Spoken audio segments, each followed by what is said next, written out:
আমি পত্রিকার পাতায় দেখেছিলাম, আমার কলিজায় সেদিন পানি থাকে নাই। বাংলাদেশে আমাদের যিনি বড় হুজুর, কোরআনের 50 বছরের তাফসীর কারো, কোন দিক থেকে যখন তাকে হ্যারাস করা যায় না, কোথা থেকে মুরগি চোরা, গরু চোরা, হাঁস চোরা ধরে নিয়ে এসে তার বিরুদ্ধে দাঁড় করানো হলো। আর শয়তান বলেছে, পত্রিকার হেডিং আমার কাছে এখন রেখে দিয়েছি, উনি মাঝে মধ্যে ভানু সাহাকে ধর্ষণ করিতেন। আর জোরে হয় না? অথচ আমার আল্লাহ বলছেন, ইন্নামা ইয়াখশাল্লাহা মিন ইবাদিহিল উলামা, আল্লাহকে তার বান্দাদের ভিতরে আলেমরাই সবচাইতে বেশি ভয় করে। আর যারা আল্লাহকে ভয় করে তারা কখনো জিনা করতে পারে না। ওয়ালানাবলুওয়ান্নাকুম হাত্তা না'লামাল মুজাহিদিনা মিনকুম ওয়াস-সাবিরিন। কি সুন্দর কথা! ওয়ালানাবলুওয়ান্নাকুম, অবশ্যই আমি তোমাদেরকে পরীক্ষা করবই, যতক্ষণ পর্যন্ত দুইটা শ্রেণীকে আমি বাছাই করতে না পারব। জোরে বলুন, কয় শ্রেণী? এক শ্রেণী হলো যারা আল্লাহর দ্বীনের মুজাহিদ। জোরে বলুন সুবহানাল্লাহ। মুজাহিদ তারাই আল্লাযী জাহাদা ফি সাবিলিল্লাহি লিইলাই কালিমাতুল্লাহি ফিল আরদ, আল্লাহর কালেমাকে গোটা জমিনে বুলন্দ করার জন্য, ইসলামী নিজামকে গোটা জমিনে প্রতিষ্ঠা করার জন্য যারা সব সময় আল্লাহর রাস্তায় সংগ্রামরত থাকে তারাই হলো মুজাহিদ। সুবহানাল্লাহ। তাদের মর্যাদা বেশি না কম? জোরে বলেন না কেন? আল্লাহ কোরআনে বলছেন, তোমাদের মধ্যে যারা বসে থেকে দ্বীনের কাজ করে আর যারা মাঠে ময়দানে নিজের জান বাজি রেখে জেল জুলুম জরিমানা মামলা হামলাকে উপেক্ষা করে, ফাঁসির কাষ্ঠকে উপেক্ষা করে যারা কোরআন প্রতিষ্ঠার কাজ, জিহাদ ফি সাবিলিল্লাহর কাজ করে, এই দুইটা কখনো সমান হতে পারে না। বরং যারা মুজাহিদ তাদের আযমু দারাজাতান ইনদাল্লাহ, আল্লাহর কাছে তাদের অনেক বড় মর্যাদা আছে। সুবহানাল্লাহ। আর জোরে বলেন না সুবহানাল্লাহ। দ্বিতীয় নম্বর, ওয়াস-সাবিরিন, তোমাদের মধ্যে যারা ধৈর্যশীল, আমি তাদেরকে বাছাই না করা পর্যন্ত পরীক্ষা চালাতেই থাকব। সুতরাং আজকে যদি আমরা কোরআন শোনার জন্য শীতের কঠিন প্রকোপকে উপেক্ষা করে ধৈর্যের সাথে বসে কোরআন কারীমটাকে আমরা মন দিয়ে কান দিয়ে শুনতে পারি, আমলের জন্য নিয়ত করতে পারি, এই ময়দানটা আপনার জন্য জান্নাতে যাওয়ার একটা গাড়ি হিসেবে কাজ করবে। জোরে বলি না সুবহানাল্লাহ। কারণ নবীজি বলেছেন, মান সালাকা তরিকান ইয়ালতামিসু ফীহি ইলমান সাহহালাল্লাহু লাহু বিহি তরিকান ইলাল জান্নাহ। আল্লাহর নবী বলেন, যারা কোরআন শোনার জন্য, কোরআন থেকে জ্ঞান হাসিলের জন্য বাড়ি থেকে রওনা করেছিল, এক একটা পা ফেলছিল আল্লাহর জান্নাতের দিকে। আর জোরে বলতে হবে। পিছনের লোকের একটু জোরে বলেন, সবাই বলেন। সুতরাং আমরা আজকে খুশি হইলাম না বেজার হইলাম? খুশির সাথে জোরে সোরে পড়েন আলহামদুলিল্লাহ। আলহামদুলিল্লাহ কাসীরা, আল্লাহু আকবার কাবীরা, সুবহানাল্লাহি বুকরাতাও ওয়া আসীলা। বলেন আমিন ইয়া রাব্বাল আলামিন। প্রশংসা করলাম কার? কেউ যেটা দেখেন না সেটা দেখেন কে? কেউ যেটা শোনেন না সেটা শোনেন কে? কেউ যেটা দেন না সেটা দেন কে? আমরা যে আল্লাহর প্রশংসা করেছি, তিনি শুনেছেন, জেনেছেন, তিনি আমাদেরকে এমন পুরস্কার দেবেন যা অন্যরা দিতে পারবে না। সুবহানাল্লাহ। প্রিয় উপস্থিতি, কোরআনে কারীম থেকে কিছু কথা বলার জন্য নিয়ত করেছি। কোরআনের কথা শুনলে লাভ হবে না লস হবে? কি লাভ হবে সেটাই আগে বলবো। আপনারা বলেন, আমাদের মালিকের নাম কি? জোরে বলতে হবে। মালিক ভালো বোঝে না কর্মচারীরা ভালো বোঝে? হ্যাঁ, অনেকে কয় যে না, মালিকের চাইতে আমি বেশি বুঝি। বাপ বেশি বোঝে না বেটা বেশি বোঝে? হ্যাঁ, বাপ বেশি বোঝার কথা, তাই না? কিন্তু এই দুনিয়ার মানুষ তারা মনে করছে যে মালিকের চাইতেই আমরাই বেশি বুঝি। মালিক বলে একটা, শ্রোতা করে আর একটা। মালিকের যারা অধীনস্থ কর্মচারী, গোলাম, বান্দা, তারা চলে আর এক দিকে। ঠিক না ঠিক করে? পরিস্থিতিটা এমন, এক গাধার মালিক তার গাধাকে নিয়ে গেছে বাজারে চিনি কেনার জন্য। এক বস্তা চিনি কিনে গাধার পিঠে উঠায় দিয়েছে। এখন গাধাকে বলতেছে, গাধা, আমার বাড়িতে যাওয়ার জন্যে রাস্তার ভিতরে দেখবো একটা নদী আছে। কথা কি শুনতেছেন? এই নদীর ভিতরে নামবা না, নামলে কিন্তু সর্বনাশ। কারণ চিনি আর পানি এক জায়গায় হলে কি হবে? শরবত হবে না, আমার জন্য বড় লস হবে। খবরদার, নদীর ভিতরে নামবা না। নদীর কিনারা দিয়ে 1 কিলোমিটার রাস্তা গেছে পশ্চিম দিকে। ওখানে যে পিচ ঢালা পথ, দেখবো একটা ব্রিজ আছে, উঠবা, নেমেই দেখবা আমার বাড়িটা পাওয়া যাবে। স্ট্রেট হয়, সোজা রাস্তা বলে দিলাম। গাধা মনে মনে বলে, তুমি কেমন মালিক, 2 মণ ওজনের ভার কান্ধের উপরে উঠায় দিয়া, পিঠের উপরে উঠায় দিয়া তারপরে ওয়াজ করতেছ। তোমার ওয়াজ মানব কি মানব না 50-50, দেখি কি হয়। নদীর কাছে গিয়ে চিন্তা করলো, 1 কিলোমিটার হাঁটবো, আবার সে ব্রিজে সরবো, তারপরে নামবো, তারপরে বাড়িতে যাব, মহা কষ্টের কথা। আমি আজকে দেখি একটু মালিকের উল্টো চলে কি হয়। মালিক তো এখানে নামতে নিষেধ করছে, আমি একটু নামি। কথা বুঝতেছেন? উনি নদীর ভিতরে নামা শুরু করছে। কে? গাধা। যত নামে চিনির সাথে পানি মিশে ভার বেশি হয়, ভার কমে যাচ্ছে না? ভার কমে গেল। এখন গাধা খিলখিল করে হাসতেছে আর মনে মনে বলতেছে, এই মালিক আমার চোখে ধুলা দিয়ে এই কামগুলো সারা জীবন করছে, কতই না ভার আমি বইছি জীবনে রে। আজকে নিজের মতে চইলা আমার তো খুব শান্তি হচ্ছে। যত মাঝখানে যায়, যত সামনে যায়, ভার আর আছে বলে মনে হয় না। ঠিক কিনা? গাধা সাঁতরায় পার হয়ে গেছে। বাড়িতে উঠে দাঁড়ায় দাঁড়ায় থেকে খিলখিল করে হাসতেছে আর মনে মনে বলতেছে, মালিকের বাড়িতেই থাকবো, ওখানে খাবো, ওখানে ঘুমাবো। এই মালিক যা বলবে এটার উল্টো চলবো, কারণ আমি মালিকের মঠের উল্টো চলে আমি শান্তি, মুক্তি, নিরাপত্তা পেয়ে গেছি। ঠিক না? মালিক কিছুক্ষণ পর বাড়িতে গেছে, যায় দেখে সর্বনাশ, গাধাও আছে, বস্তাও আছে, দেয়ার ইজ নো সুগার। কি নাই ভাই? চিনি নাই। গাধা বলতেছে, মালিক আপনি অত দেরি করে আসলেন কেন? মালিক বলতেছে, দেরি করে আসলে আমার সমস্যা কি? কথা না, সমস্যা নেই। আপনি কিছু বলতে চান? কি আর বলবো, তোমার পিঠে বস্তাও আছে, তুমিও আছে, চিনি কোথায়? এইসব আমি কিছু জানি না, আমি জানি নিজের মতে চললে শান্তি। নাউজুবিল্লাহ করবেন না। গাধা বলে, মালিক, গাধার মালিক বলে, গাধারে খবরদার, খবরদার, নিজের মতে চলিস না, তোর শান্তি হবে না, মুক্তি হবে না, নিরাপত্তা হবে না। কারণ আমি মালিক, তোর ভালো মন্দ বোঝার ক্ষমতা আমার আছে। ঠিক না বেঠিক? কোন মতে, কোন পথে, কোন দিকে চললে তোর শান্তি, মুক্তি, নিরাপত্তা হবে আমি ছাড়া কেউ জানার কথা না। গাধারে আমার বাড়িতে থাকবি, এখানে খাবি, এখানে ঘুমাবি, আমার মতের উল্টা কখনো চলবি না। গাধা মনে মনে বলে, এইটা হলো তোমার থিওরিটিক্যাল কথা, আর আমি তো এখন প্র্যাকটিক্যাল দেখে আসলাম। নিজের মতে চললেই তো আমি শান্তি পাইছি। 1 বার 2 বার 3 বার বোঝানোর পরে যখন কাম হয় না, আজকে আবার উচিত শিক্ষা দেওয়ার জন্য গাধাকে নিয়ে বাজারে গেছে মালিক।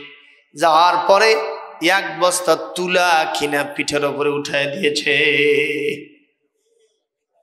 কি দিয়েছে ভাই? তুলা না মূলা?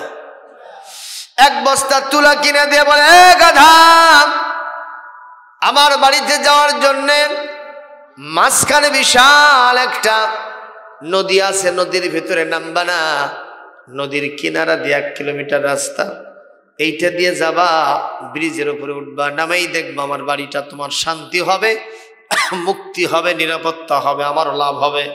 গাধা বলে মনে মনে, গতকাল ছিল 2 মণ ওজন, নিজের মতে চলে শান্তি যা পাইছি, আজকে তো ভারী নাই, নিজের মতে চললে শান্তি আরো বেশি, খালি ছাড়িয়ে দাও।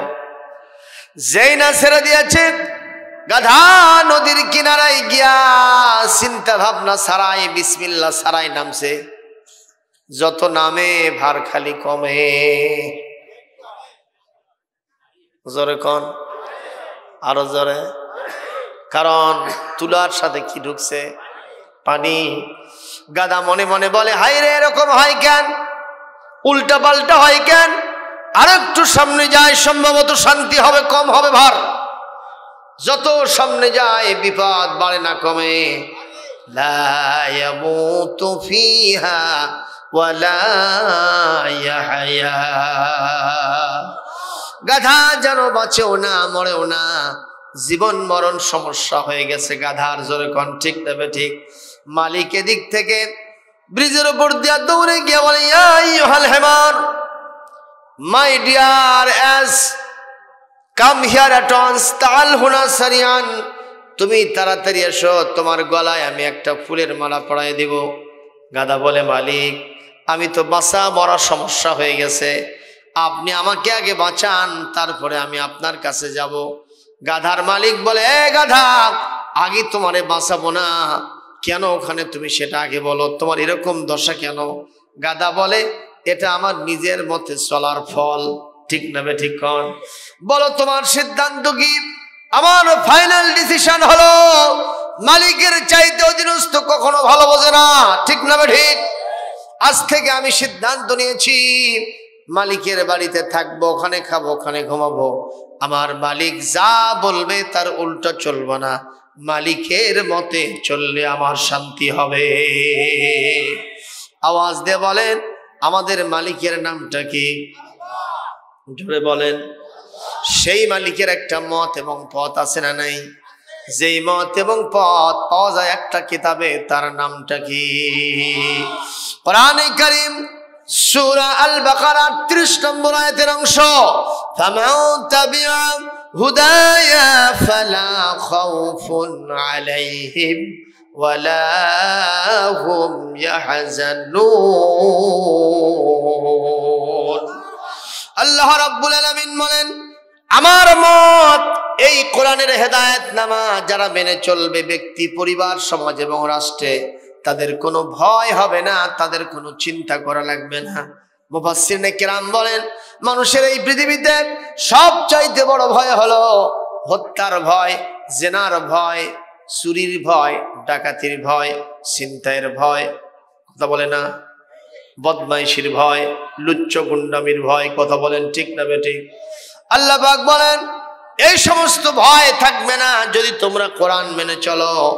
ওয়ালা হুম ইয়াহজানুন, তাদের জন্য কোনো চিন্তার কারণ থাকবে না। মানুষের চিন্তা হয় 5টা জিনিসের, ফান্ডামেন্টাল রাইট, হাওয়ায়ে আসলিয়া। এই 5টা জিনিস হলো খাওয়া, পড়া, শিক্ষা, চিকিৎসা, বাসস্থান। এগুলোর চিন্তা মানুষের আছে না নাই? কোরআন যদি কোনো জাতি মেনে চলে, আল্লাহ পাক বলেন এই 4-5টা চিন্তা তাদের জীবনে কখনো আসবে না। সুতরাং মুসলমান, আমরা কি কোরআনের হেদায়েত মানতে রাজি আছি? কারা কারা রাজি আছি? দুহাত তুলে আল্লাহকে দেখায়। লিল্লাহে তাকবীর। আসতে হবে না, জোরে মারতে হবে। লিল্লাহে তাকবীর। সবাই দলমত নির্বিশেষে নারায়ে তাকবীর, নারায়ে তাকবীর। আল কোরআনের আলো সারা দুনিয়ায় জালো, সংসদে জালো, ঘরে ঘরে জালো, 3.5 হাত দেহে জালো, পরিবারে জালো, সমাজে জালো, রাষ্ট্রে জালো, কোরআন সুন্নাহ ছাড়া অন্য কিছু মানি না, মানব না। নারায়ে তাকবীর। শুনেন লোকেরা আওয়াজই দেয় না বারে। আপনারা শেষে গেছেন না? এগুলো সবক এখন আস্তে আস্তে উঠে যাচ্ছে, ঠিক কিনা? এখন তাকবীর দিলেই দলের পদ পদবি চলে যায়। বাংলাদেশে এক রাজনৈতিক দলের মঞ্চে এক নেতা বলছিলেন নারায়ে তাকবীর আল্লাহু আকবার। অন্য নেতারা সব মুখে কুলু বাড়ছে, সব মাথা নিচু করছে আর বলছে সি সি সি সি জঙ্গিবাদ রে। আল্লাহু আকবার। নারায়ে তাকবীরের মধ্যে জঙ্গিবাদের গন্ধ আছে? কথা কন। যেই সব মানুষগুলি আল্লাহর নামের মহানত্ব, বরত্ব, শ্রেষ্ঠত্ব ঘোষণা করতে হেজিটেশন ফিল করে, তারা এর ভিতরে জঙ্গিবাদ, সন্ত্রাসবাদের গন্ধ পায়। আমরা বলবো তোমাদের নামের শুরুতে থেকে মোহাম্মদ শব্দ কেটে দাও, মুসলমানের নাম বাদ দাও, হিন্দু নাম ধারণ করো, আমাদের কোনো অবজেকশন থাকবে না। মুসলমানও থাকবা, আল্লাহর নামে তাকবীর দিবা না, এইটা কখনো মেনে নেওয়া যাবে না, যাবে না, যাবে না। ঠিক না? ঠিক কর। কারণ তাকবীর দেওয়ার নির্দেশ দিয়েছেন কি? ওয়ারাব্বাকা ফাকাব্বির, সূরাতুল মুদ্দাসসিরের 3 নম্বর আয়াত।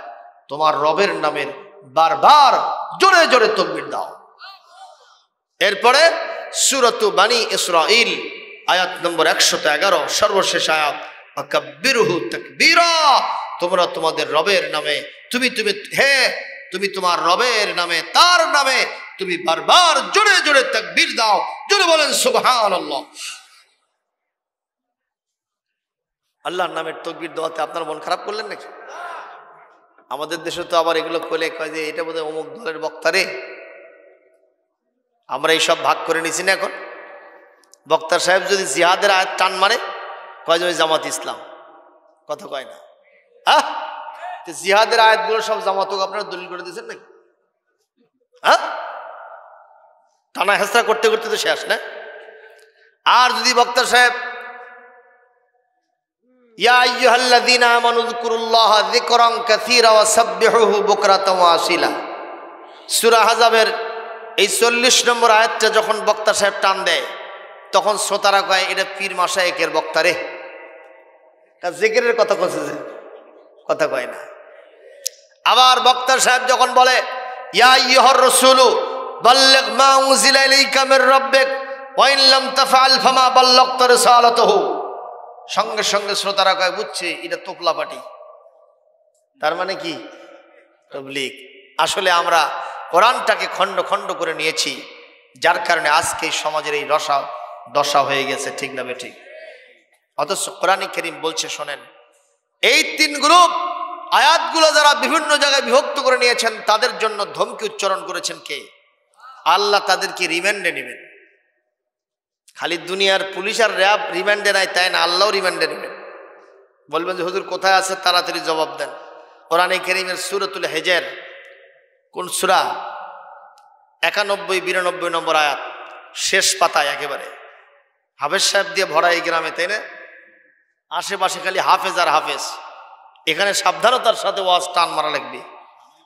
কথা কয় না? এখানে হবুল্লা সবুল্লা মার্কা বক্তা চলবি না ভাই। এজন্য মাঝে মধ্যে হাফেজ সাহেবরা একটু হাঁ হো বলবেন। সুবহানাল্লাহ কোন? এই গ্রাম ধন্য গণ্যমান্য বরেণ্য। অনেক মাদ্রাসায় তো যাচ্ছি, কিন্তু দোতলা হাফিজিয়া মাদ্রাসা চোখে পড়েনি। বংশীপুর আছে নাকি? নাই, কোথাও নাই। তবে একটা আছে চাঙ্গুইর আছে। এই চাঙ্গুইর না, ওইদিকে শাহজাহানপুরের ভিতরে, সাবরুলের পাশে চাঙ্গুইর। হ্যাঁ, ওখানে আছে দোতলা, তাও নতুন ভবন। আপনারা এখানে দোতলা করেছেন, আপনারা কোরআনকে সম্মান দিয়েছেন। সুবহানাল্লাহ। কোরআনের মাদ্রাসা ছাপরা দেওয়া থাকবে কেন? কোরআনের মাদ্রাসা কেন খেরের চাল থাকবে, টিনের চাল থাকবে? আমার বাড়ি হবে মাল্টি স্টেট বিল্ডিং, আর কোরআনের মাদ্রাসা ছাপরা দেওয়া থাকবে। কাল কিয়ামতে জাতিকে জবাব দিতেই হবে আল্লাহর কাছে, কোনো ছাড় হবে না। আল্লাহ রাব্বুল আলামিন বলেন الذين جعلوا القرآن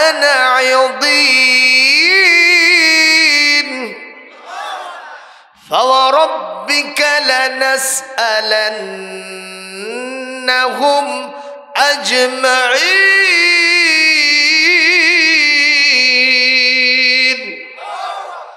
আম্মা কানু ইয়ামালুন।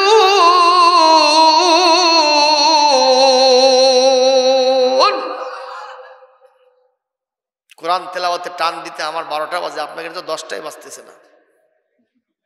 জোরে মারহাবা দেন, আল্লাহু আকবার কোন। ভাইরা কষ্ট হচ্ছে?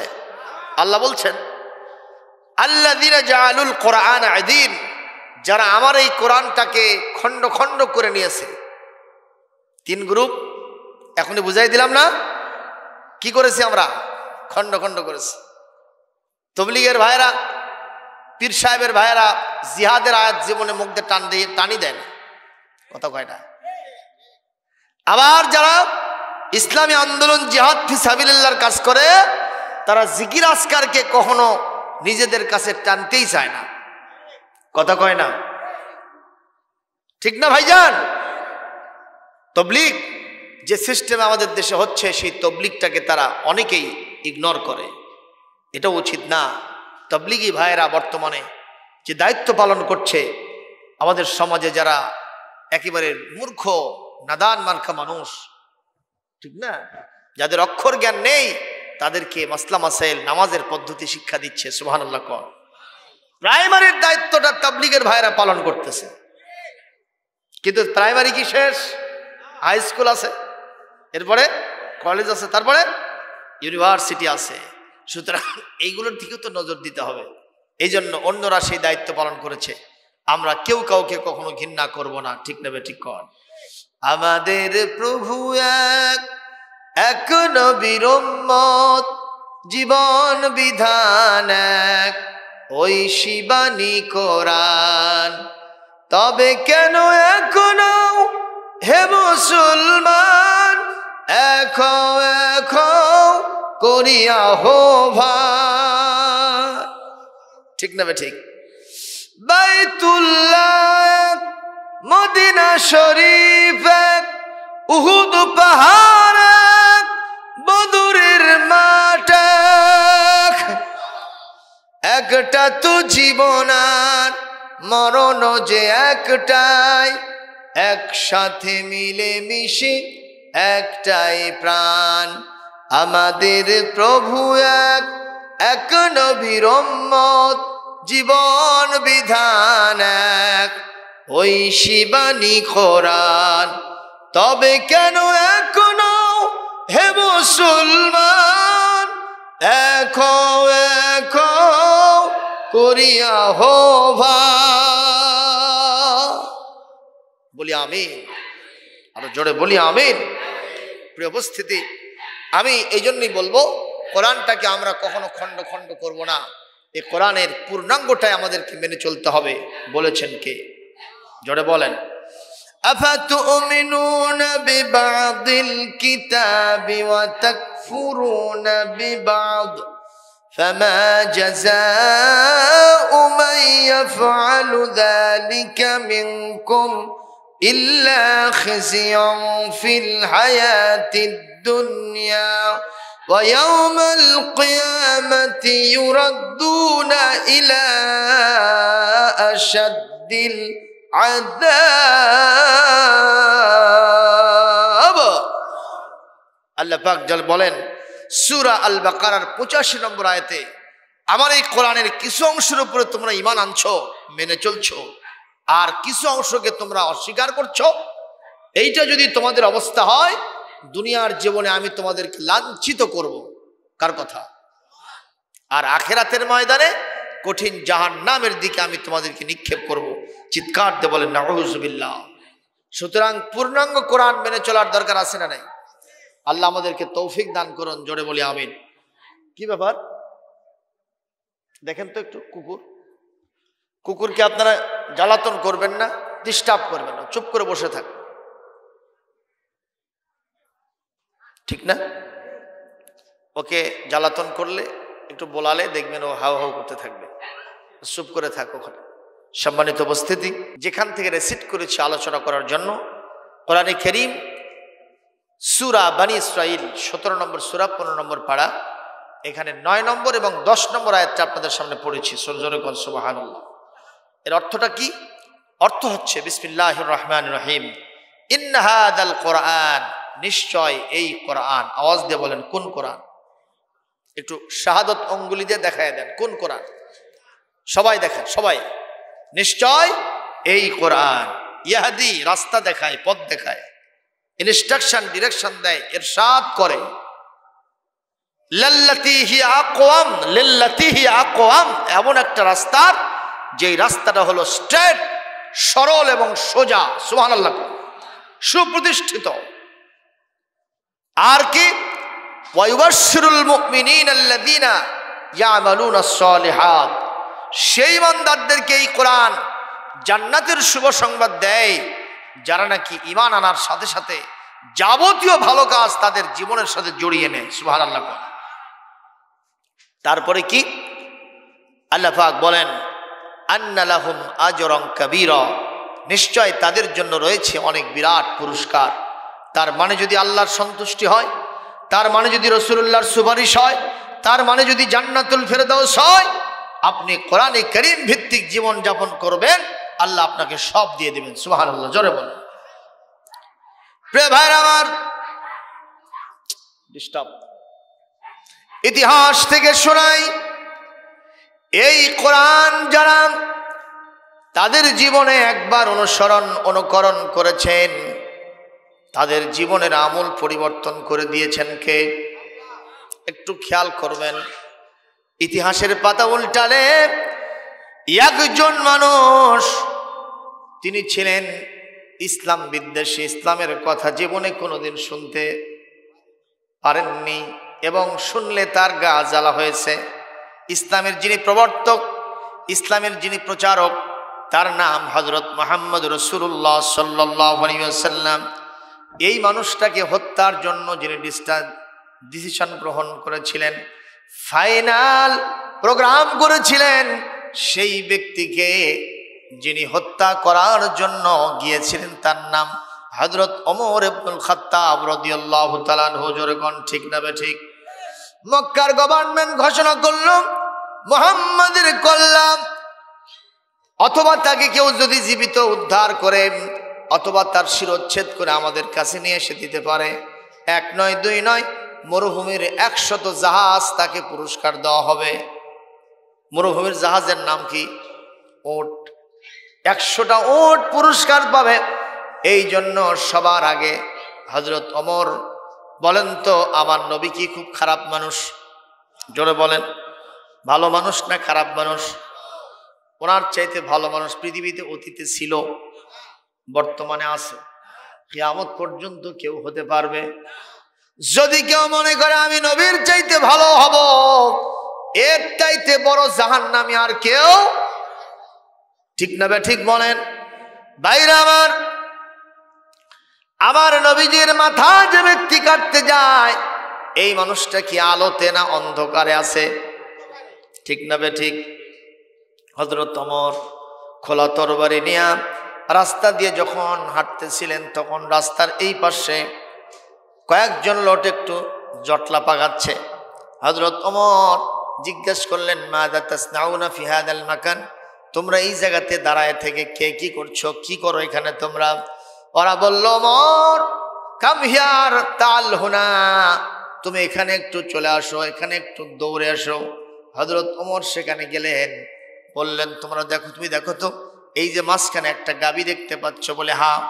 এই গাভীর ভিতর থেকে কে বা কি যেন একটা আওয়াজ দিচ্ছে, যে আওয়াজটা আমরা কেউ উদ্ধার করতে পারছি না। তোমার কান তো অনেক শার্প, সামান্য একটা কথাও যদি আস্তে উচ্চারণ করা যায় সেটা তোমার কানের ভিতরে যায়, দেখো তো তুমি উদ্ধার করতে পারো কিনা। হযরত ওমর গাভীর পেটের সাথে কানটা লাগাইলেন। গাভীর বাছুর মিটমিট করে বলতেছিল, ওমর তুমি যত বড় বীর পুরুষ হও না কেন, বিশ্ব নবী হযরত মুহাম্মদ সাল্লাল্লাহু আলাইহি ওয়াসাল্লামের কাল্লা কাটা তো দূরের কথা, তোমার জেহালতের কাল্লা তার কদম মোবারকে দেওয়ার জন্য তুমি যাইতেছ। জোরে বলেন আল্লাহু আকবার, আরো জোরে বলেন আল্লাহু আকবার। এই কথা ওমরের কানে শুনাইল কে? গাভীর বাছুর, এখনো জন্মই হয়নি। কারণ এই যে ছোট্ট ছোট্ট শিশুরা, গাভীর বাছুর আছে না, এরপরে এই যে আপনারা যেখানে বসে আছেন, যা দেখা যায় দুনিয়াতে এই সবগুলি কার সৈনিক? আরো জোরে কর, লিল্লাহি জুনুদুস সামাওয়াতি ওয়াল আরদ। আসমান জমিনে যা আছে সব আল্লাহর সেনাবাহিনীর দায়িত্ব পালন করে। জোরে বলেন আল্লাহু আকবার। এই পৃথিবীর এক শয়তান, যার নাম কারুন। কি নাম? মুসা আলাইহিস সালামের সাথে শয়তানি করছিল, জানা আছে আপনাদের? কি শয়তানি করছে? মুসার কাছে গিয়ে একদিন জিজ্ঞেস করতেছে, মুসা তুমি তো নবী হইছো, শুনলাম তোমার ভাই হারুনও নবী হয়েছে, তা আমি তোমার খালাতো ভাই হই না? বলে হ্যাঁ। তাহলে আমাকে কি একটু নবী বানান যায় না? মনে হচ্ছে আপনাদের বাজারের বাদাম ভাজি 20 টাকা শ, ওরা দিলে 100 পাওয়া যায় নাকি? বলেন তো, নবুয়ত এবং রিসালাতের কন্ট্রোলিং পাওয়ার কার হাতে? জোরে বলতে হবে। আল্লাহু ইয়াসতাফি মিনাল মালাইকাতি রাসূলাও ওয়া মিনান নাস। একটু জোরে করেন আল্লাহু আকবার। ও মুসলমান, নবুয়ত এবং রিসালাতের কন্ট্রোলিং পাওয়ার যার হাতে, আওয়াজ দিয়ে বলুন তিনি কে? ভাইরা আমার, হযরত মুসা বললেন, নবুয়ত রিসালাত দেওয়া এটা আমার পক্ষে তো সম্ভব নয়, এটা আল্লাহ নিয়ন্ত্রণ করেন। বলে, এ মুসা, যদি তুমি আমাকে নবুয়ত আর রিসালাত না দাও, আমি কিন্তু ঘোষণা দিলাম তোমার জনবল আর ধনবল আছে, তোমার চাইতে আমার জনবল আর ধনবলের কিন্তু কমতি নাই। আমি কিন্তু তোমার সামনে দিয়ে মিছিল বার করব। কথা কি শুনতেছেন?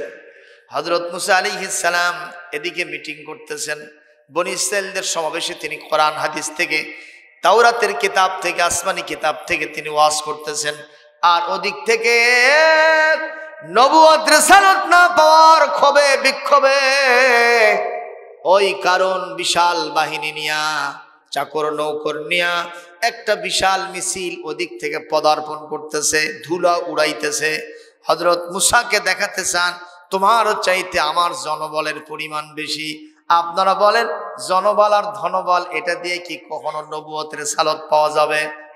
যখন যাবে, ভাইরা আমার খুব নজর করে কথা শোনেন। হযরত মুসা আলাইহিস সালাম ঘূর্ণাক্ষরে একটা বারও তার দিকে তাকান নাই।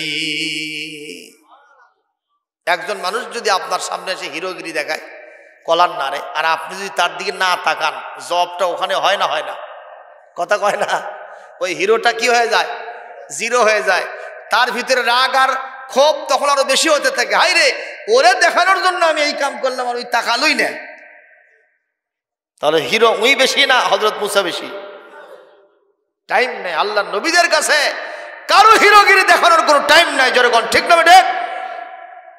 মুসা আলাইহিস সালাম তাকালেন না, ওর ক্ষোভ আরো বেড়ে গেল। চিন্তা করলো, একে কি দিয়ে আমি আটকাই? ষড়যন্ত্রের জাল বুনে ফেললো, বিস্তার করলো। ওই দেশে একজন জাতীয় ব্যবসা নারী ছিল। ব্যবসা বোঝেন?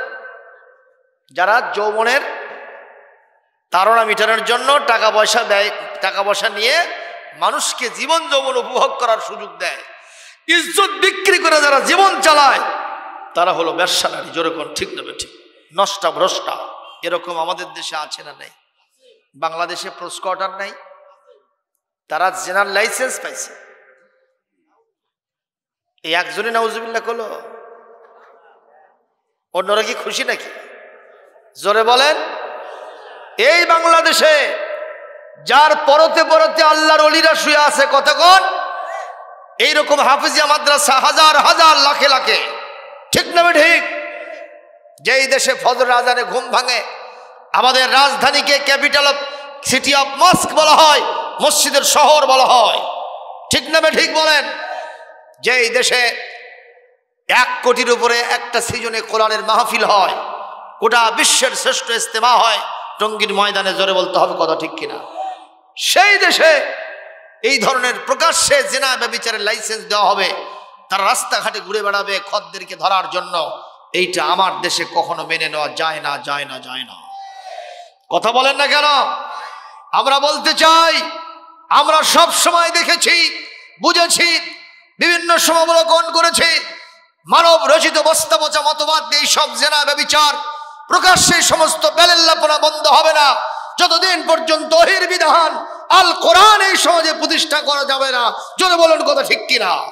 কোরআনে কারীম যখন প্রতিষ্ঠা হবে তখন তাদের দায়িত্ব হয়ে যাবে আমারু বিল মারুফ নাহু আনিল মুনকার, সৎ কাজের আদেশ জারি করা, অসৎ কাজ থেকে মানুষকে একেবারে পিটায়া সাইজ করে ওখান থেকে বিরত করা। চিৎকার দেবেন আল্লাহু আকবার। এরকম দৃশ্য আসুক, চাই কি চাই না? খালি মনে মনে চাইলে হবে না। এই চাচা একটা ডাইরেক্ট মেরে দিছে, বাহ, কাজটা যত সময় করা লাগবে, ঠিক না? ঠিক কন ভাইরা আমার। শুধু তাই নয়, আমার দেশের একজন কর্তা ব্যক্তি তিনি বলেই দিয়েছেন, যদি 100 জন মদারু থাকে ওই জায়গায় একটা মদের দোকানের লাইসেন্স দেওয়া যাইতে পারে। অথচ কোরআন বলছে মদ হলো হালাল না হারাম? জোরে কোন? কোরআনে কারীম সূরাতু আল মায়েদা আয়াত নম্বর 90, ইয়া আইয়ুহাল্লাযীনা আমানু ইন্নামাল খামরু ওয়াল মাইসিরু ওয়াল আনসাবু ওয়াল আজলামু রিজসুম মিন আমালিশ শাইতানি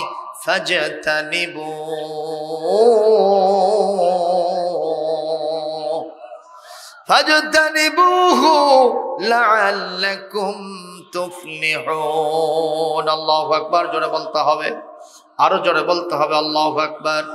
আল্লাহ রাব্বুল আলামিন বলেন, হে ঈমানদাররা, যদি সফলকামী হতে চাও, মদ, জুয়া, লটারি এবং পূজা এই সবগুলো তোমরা ছেড়ে দাও। এগুলো শয়তানের অপবিত্র কাজ। খবরদার, খবরদার, এগুলোর ধারে কাছেও কখনো যাওয়া যাবে না। বিধানকার।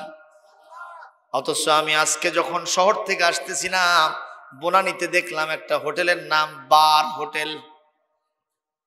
বনানী দেখছেন? বগুড়া বনানী, আপনাদের বগুড়া জেলার লোক না? বনানী ময়দান গেছেন? পর্যটন হোটেলের সাথে লেখা আছে বার হোটেল। আমি ডিকশনারি খুঁজে দেখলাম, কে বার মানে কি? যায় দেখি বার মানে হলো মদ। বার মানে কি? মদ। এগুলো আবার উল্টো পাল্টা নাম দিয়া জনগণের চোখে ধুলো দিতে চায়। গত বছর দেখলাম এগুলোর নাম দিয়েছে ক্যাসিনো। কথা কয় না রে বাবা? যতই নাম দাও না কেন, আমরা এগুলো সব বুঝে ফেলেছি। পুরাতন মাল নতুন লেভেল দিয়ে নিয়ে আসছো, এগুলো জাতি কখনো গ্রহণ করবে না। কথা বলতে হবে, ঠিক না ঠিক? ইনশাআল্লাহুল আজিজ, কোরআনে কারীম যদি কোনোদিন আমরা প্রতিষ্ঠা করতে পারি, সেই দিন এই সব ঝাঁটা মেরে বিদায় করে দেওয়া হবে। ওমরের মতো শাসক সমাজের ভিতরে প্রতিষ্ঠা হোক। মুসলমান আপনারা চান কি না? এমন যদি হতো আমার দেশের শাসক হতো ওমরেরই মতো, হতো আবু বকরের মতো, প্রজার দুঃখে তাদের চোখে আসতো না রে ঘুম, দেশের ভিতর পড়ে যেত শান্তি সুখের ধুম। ধনী গরিব ভুখা নাঙা নাহি পাওয়া যেত, যদি আমার খলিফা হতো ওমরেরই মতো। জনগণের খোঁজ খবর নিত রাত দুপুরে, ঘুরে ঘুরে দেখতো কি কেউ আছে অনাহারে। আমার দেশের মা বোনেরা লাঞ্ছিতা হতো না, আমার দেশের কৃষক শ্রমিক বঞ্চিত হতো না। ধনী গরিব ভালোবাসার জীবন ফিরে পেত, যদি আমার খলিফা হতো ওমরেরই মতো, এমন যদি হতো।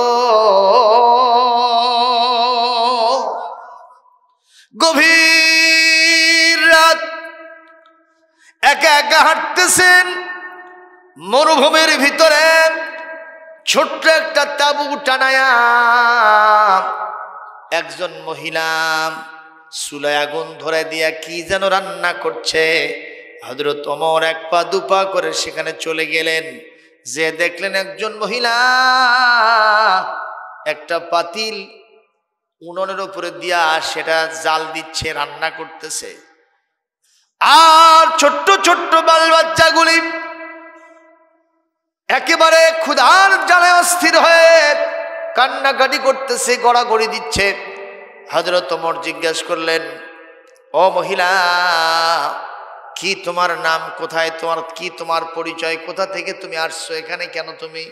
আর এই ছোট্ট বাল বাচ্চাগুলোকে এভাবে খানার জন্য তারা জিদ ধরছে, তাও কষ্ট দিচ্ছ, বুঝি না কি করেছো তুমি এটা। এই মহিলা হযরত ওমরকে চিনতে পারেন নাই। মহিলা বলছে, আপনি কে জানি না, এই গভীর রাত্রিতে আপনি এখানে কোথা থেকে আসলেন? যাই হোক, আসছেন ভালো কথা, আমাকে আপনি কখনো খারাপ বলতে পারেন না, জালেমা বলতে পারেন না, অবিবেচক বলতে পারেন না। ঘটনা শুনলে আপনিও আটকে উঠবেন, বলে কি সেটা? আমরা মদিনার লোক নই, মদিনার বাইরের স্টেটের লোক। আমরা এখানে খলিফার কাছে আসছিলাম কিছু নেওয়ার জন্য, খাবারের জন্য। এগুলো আমার ইয়েতিম বাল বাচ্চা, এদের বাবা কিছুদিন আগে দুনিয়া থেকে বিদায় হয়ে গেছে, আমার কোনো সোর্স অফ ইনকাম নাই। আমি আসছিলাম মদিনার খলিফার কাছে কিছু বয় বরাদ্দ নেওয়ার জন্য। গতকাল সেখানে গেলাম, এত ভিড় তার দরবারে, ওখানে আমরা সামনে যেতে পারি নাই, যার কারণে এখানে এসে এই বাচ্চাদেরকে নিয়ে তাঁবু গেড়েছি। কিন্তু খাবার যে নাই, ওদের এতই কষ্ট, ক্ষুধার জ্বালায় ওদের পেটটা পিঠের সাথে লেগে গেছে, এতই বায়না ওরা ধরেছে। ওদেরকে সান্ত্বনা দেওয়ার জন্য কোনো প্রকারের খাবার দাবার নাই। আমি এই পাতিলের ভিতরে কিছু খোলা দিয়েছি, পাথর দিয়েছি, আর তার ভিতরে আমি পানি দিয়া এই উনুনের উপরে আমি দিয়ে এটা জাল করতেছি, আর তাদেরকে বলতেছি একটু দেরি করো, একটু দেরি করো, গোশত রান্না হচ্ছে, তারপরে তোমরা খাবা। এই কথা বলতে বলতে ওরা কোন সময় ঘুম এসে যাবে, আমিও তখন একটু আরাম ফরমাবো, আমি তো তাদেরকে কোনো খাবার দিতে পারবো না। পথিক, আপনি কে? আপনাকে তো চিনলাম না। বলে, যাই হোক, আমি তোমার যে দৃশ্য দেখলাম, একটু দেরি করো, আমি তোমার জন্য কিছু করতে পারি কিনা। হযরত ওমর এই দৃশ্য দেখাও সারা, তিনি যেন আকাশ থেকে পড়ে যাওয়াও সারা, তার পায়ের তলা থেকে যেন মাটি খসে যেতেছিল, আকাশটা যেন তার মাথায় ভেঙে পড়তেছিল। সাঁ করে এক দৌড়ে চলে গেলেন মদিনায়। যে বাইতুল মালের দ্বার রক্ষক যিনি, আসলামকে বললেন, আসলাম, বাইতুল মালের দরজাটা খুলে দাও। দরজা খোলা হলো। বলে, এই বস্তার ভিতরে আটা তরি তরকারি যা আছে এর ভিতরে ভরাও। আটা তরি তরকারি ভরানো হলো। আর হযরত আসলাম কি বলো, আসলাম, এই বোঝাটা আমার মাথায় উঠায় দাও। হযরত আসলাম বললেন, ইয়া রাসূলুল্লাহ, ইয়া হাবিবাল্লাহ, বোঝা বহন করার জন্য তো আমি আছি, আপনি কেন এই বোঝা বহন করবেন? বলে, আসলাম রে, যে দৃশ্য দেখে আসছি, কিয়ামতে না জানি আসামি হয়ে যায়, সুতরাং আমার বোঝা তুমি আমার মাথায় উঠায়া দাও। হযরত ওমর এই বোঝা এক বস্তা নিয়ে গিয়া ওই মহিলার ভিতরে, মহিলার বাসার ভিতরে, তাঁবুর ভিতরে চলে গেলেন, আর নিজেই আটা সুন্দর করে রুটি বলে নিলেন। আর এই সমস্ত তরি তরকারি রান্না হলো। এই সমস্ত সন্তানদেরকে নিজে আটার তরি তরকারি মিশায়া, এই রুটি আর তরি তরকারি গোশত মিশায়া মিশায়া বাচ্চাদের মুখের ভিতরে উঠায়া দিচ্ছে। আর দু চোখের কোনা দিয়া পানি পড়ে পড়ে তার দাড়ি বুক সব ভিজে দিতেছিল। এই দৃশ্য দেখে ওই মহিলা বলতেছে, মদিনার খলিফা ওমর না হয়ে আপনার মতো ব্যক্তি যদি হইতো আমাদের কপাল আরো অনেক আগে ভালো হয়ে যেত। হযরত ওমর বললেন, ও মা, ওই মদিনার ওমর নামক যে খলিফা আছে সেই খলিফার দরবারে তুমি আগামীকাল যাইবা। ওই খলিফা তোমাকে আরো একটু বেশি দেওয়ার চেষ্টা করবে। হযরত ওমর তাদেরকে সান্ত্বনা দিয়া খাওয়ায় দয়া ঘুম পাড়ায় তিনি যথাস্থানে চলে গেলেন। পরের দিন এই মহিলা হযরত ওমরের দরবারে গিয়েছে, যায়া দেখতেছেন, হায়রে, গতকাল যারে বলেছিলাম ওই ওমর না হয় আপনি যদি খলিফা হতেন, আজকে তো সেই লোকটাই তার খলিফার আসনে বসা, ইনি তো হযরত ওমর ইবনুল খাত্তাব। মহিলা ভয় পেয়ে গেছে। হযরত ওমর বলতেছেন, ও মহিলা, ভয় পেও না, আমি ভয় পেও না, ভয় পাওয়ার কারণ নাই। অযথা তুমি কখনো আমার কাছে মাপ চেও না, ক্ষমা চেও না। আমি জাগি তোমার খোঁজ খবর নিয়া আটা তরি তরকারি গোশত খাবার তোমার কাছে পৌঁছে দিতে পারি নাই, এই জন্য কাল কিয়ামতে হয়তো আসামি হয়ে যেতে পারি। মেহেরবানি করে তুমি আমাকে আল্লাহর হস্তে মাফ করে দাও। লিল্লাহে তাকবীর, লিল্লাহে তাকবীর। ও মুসলমান, জবাব দেন, এইরকম শাসক হলে দেশের মানুষের শান্তি হবে না অশান্তি হবে? কারণ তাদের সাথে ছিল কি? জোরে বলতে হবে, কি ছিল? সম্মানিত ভাইয়ের আমার, ওমরের মতো শাসক হলে কোন ভ্রষ্টা নষ্টা মহিলা কখনো উলঙ্গ দেহ নিয়ে সমাজের ভিতরে ঘুরে ফিরে বেড়াতে পারবে না। কোনো প্রস্কার চালু থাকবে না। তাদেরকে পিটা সাইজ করে সমাজের মূল স্রোতধারায় তাদেরকে পুনর্বাসন করা হবে। জোরে বলেন আলহামদুলিল্লাহ। চান না? চান না? চান না? কারা চান? একটু হাত তুলে আল্লাহকে দেখান, গভীর রাত্রে কবুল হয়ে যাবে। আর যদি আল্লাহ পাক আমাদেরকে ওই রকম না দেন, অন্তত সাক্ষী হয়ে থাক যে আল্লাহ, আমরা চাইছিলাম তোমার কোরআনের শাসনকর্তা। সুবহানাল্লাহ, জোরে বলেন। আল্লাহ তৌফিক দান করুন, জোরে বলি আমি। আচ্ছা, আপনাদের মুসা আলাইহিস সালামের সময়ে কেউই, কারণ জাতীয় ব্যবসা নাম হলো সবজা। কি নাম? সবজার কাছে গিয়ে বলতেছে, সবজা, তোমাকে 10 লক্ষ টাকা দিব। কিসের বিনিময়? বলে, মুসা তার মজলিসে তাওরাত কিতাব থেকে আলোচনা করবে, আর তুমি মাঝখান থেকে দাঁড়ায় গিয়ে বলবা, এই লোকের আলোচনা শোনা যাবে না, এ আস্ত একটা জেনাকার পুরুষ। তুমি কি কথা বলতে পারবা? মুসাকে কখনো কি তুমি অপমানিত করতে পারবা? কয় যে, বলেন কি কারণ? এটা আমার কাছে 1-2 ব্যাপার।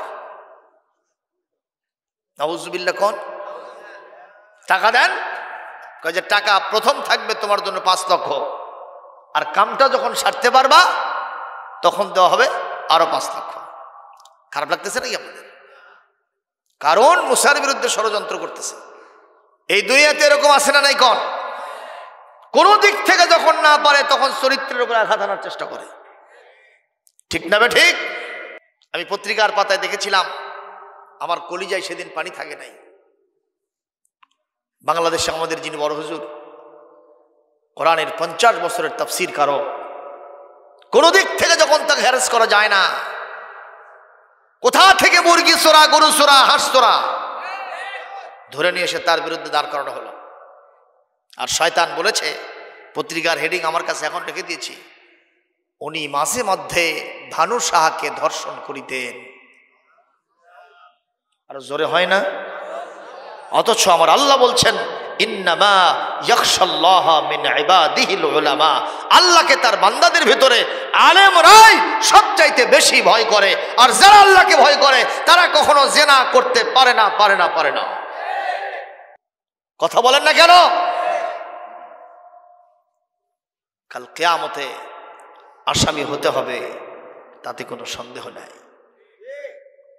ভাইরা কষ্ট পেলেন? একটা মাজলুম মানুষের পক্ষে এতটুকু এক সিমটি একটু বললাম, তাতে যা আছে কপালে হবে কাল সকালে। কতক্ষণ? মাজলুম মানুষ, মাজলুমের পক্ষে থাকবেন। কোন জালেমকে একটা টাকা দিয়া, পয়সা দিয়া, একটা কথা দিয়া, এরকম একটা কিছু দিয়ে সাহায্য করা যাবে না। কারণ আল্লাহু লা ইউহিব্বুজ জালিমিন, আমার আল্লাহ জালেমদেরকে কখনো ভালোবাসেন না। আপনারা বলেন হুজুর জালেমদেরই তো শান শৌকত বেড়ে যায় আর আলেমদের মর্যাদা খালি কমেই যায়। সবই তো ঠিক, কথা কয় না, ঠিক না? ওই যে আমি গতকালও বলছি, আজকেও বলছি, এক লোক মসজিদে গেছে এশার নামাজ পড়ার জন্য, কি নামাজ, আর এক লোক গেছে পাশে যাত্রা ছিল যাত্রা দেখতে। যাত্রাতে কি ওয়াজ হয় ভাই? নামাজ কালাম হয়, জিকির আজকার দোয়া কালাম কি হয়? খালি গান, পপ ড্যান্স, লাকি ড্যান্স, এক ঝাঁক ডানাঘাটা পড়ি, ঠিক না বে ঠিক? এক যুবক দৌড়চ্ছে, বলে বাবা তোর ভাব কিরে এরকম দৌড়চ্ছে, জিভা বার হয়ে গেছে। কয় হুজুর না দেখলে কি বুঝবেন? তার মানে কি তুই আমাকে দেখাবার চাস? আসেন না হুজুবিল্লাহ কর। পিছনে এক বুড়াও দৌড়ায়, এশার নামাজ পাড়ায় পড়ে বের হয়েছে, মাথার যে টুপি আছে আর খেয়ালি নেই, উনি আরো বেশি জোরে দৌড়ায়। চাচা খবর কি? কয় বাবা মধু থুয়ে গেল। জোরে নাউজুবিল্লাহ দিবেন না? সম্মানিত ভাইরা, এরকম মাসি মার্কা মুসলমান আমাদের দেশে আছে না নাই? মাসির ভূমিকা কি?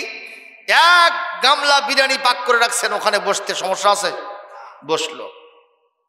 আবার আপনার ছোট্ট সন্তানটা এক থাল পায়খানা করে থুছে, ওখানে বসতে আর কোনো সমস্যা আছে? 144 আছে? মাসি যেমন ভালো জিনিসও বসে, খারাপ জিনিসও বসে। এমন কিছু মুসলমান আছে এরা নামাজের কাতারের আগে, ওয়াজ মাহফিল আগে, গানের আড্ডাওয়ার আগে। অবশ্যই এলাকায় এরকম লোক নাই? না না, এই এলাকা সব মদিনা হয়ে গেছে। আছে না নাই? এ দোদেল বান্দা কলমাসর, তারপর কি পায় না? ওই দোদেল বান্দা কলমাসর, না পাই শ্মশান না পাই গোর, ঠিক কিরা বাইরে আমার? এই সুবুজাম, এটা আমার জন্য ওয়ান্টুর ব্যাপার, কোনো ব্যাপার নয়। হযরত মুসা আলাইহিস সালাম নির্ধারিত দিনে তিনি তাওরাত কিতাবের আলোচনা করতেছেন মঞ্চে বসে। ওই কারুন আবার হযরত মুসা আলাইহিস সালামের পিছনে বসছে। তো মুনাফিক, কথা কোন ঠিক না? মুনাফিক কিন্তু কোষার ছুরি হয়ে পেট কাটে, ঠিক না? এইবার মুসা আলাইহিস সালামের আলোচনা যখন খুব তুঙ্গে উঠে গেছে, ওই সবজা কান মন দিয়া ওই আলোচনা শুনতেছে।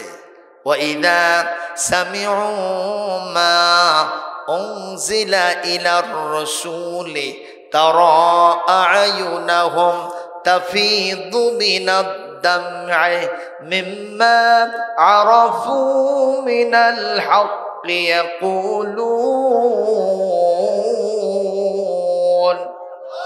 يقولون ربنا آمنا فاكتبنا مع الشاهدين।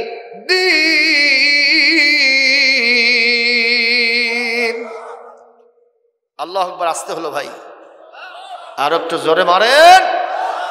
এ হাফেজ কারা কারা আছেন? হাত তোলেন দেখি, কারা কারা হাফেজ আছেন? কোবরে এই হাফেজরা আসেনি নাকি আজকে? এরা শক্তিশালী ভাবে জোরে সোরে তোলেন না, কি হয়েছে? আপনারা হাফেজ হয়েছেন গর্বিত সন্তান। আল্লাহু আকবার জোরে কন।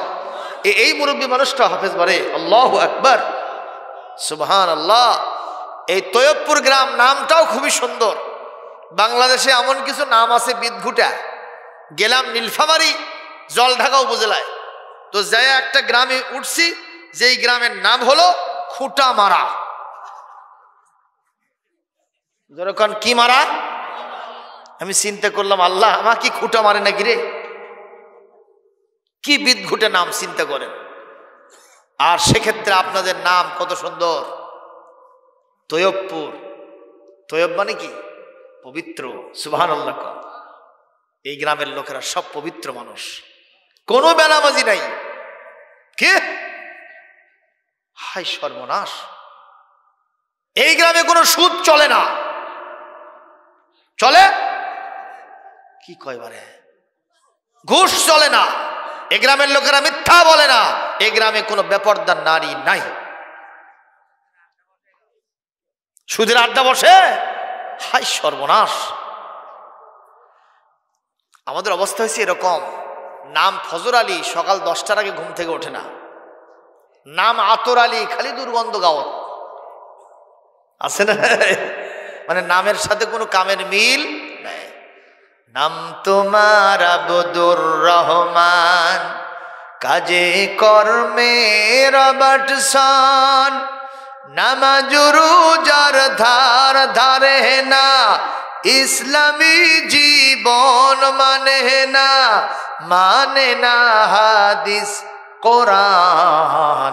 হাইরে আব্দুর রহমান, নাম দিয়ে কি হয় রে কাম। কথা কন। পীর মাওলানার সুযোগ্য সন্তান, তারাও হয় গো কাফের বেঈমান, না মানিলে হাদিস কোরআন। হাইরে আব্দুর রহমান, নাম দিয়ে কি হয় রে কাম।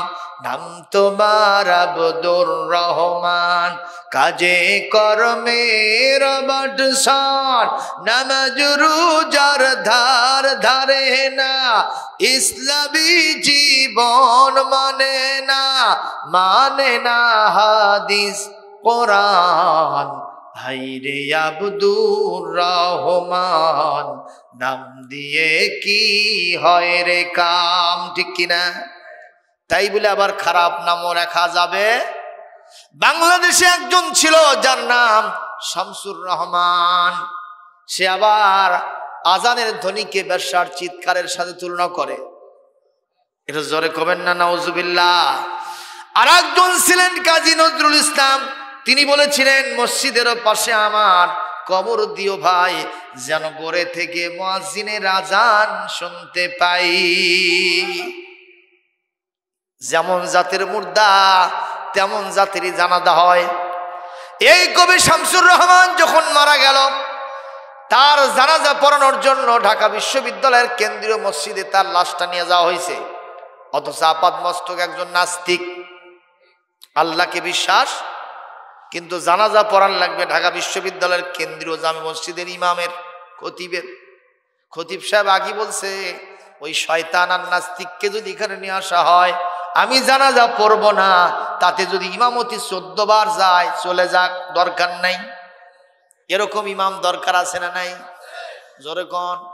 খালি অ্যাঙ্গেলে বসান, ঠিক না বে ঠিক? 3000 টাকা বেতন। কত? গ্রামের মসজিদ। এখন ইমাম সাহেব খালি চান্স খোঁজে, দেখি কোন দিন দোয়া করার সুযোগ হয়। একদিন মোতাল্লি সাহেব এসে বলতেছে, ইমাম সাহেব একটু দোয়া করা লাগবে। কিসের দোয়া?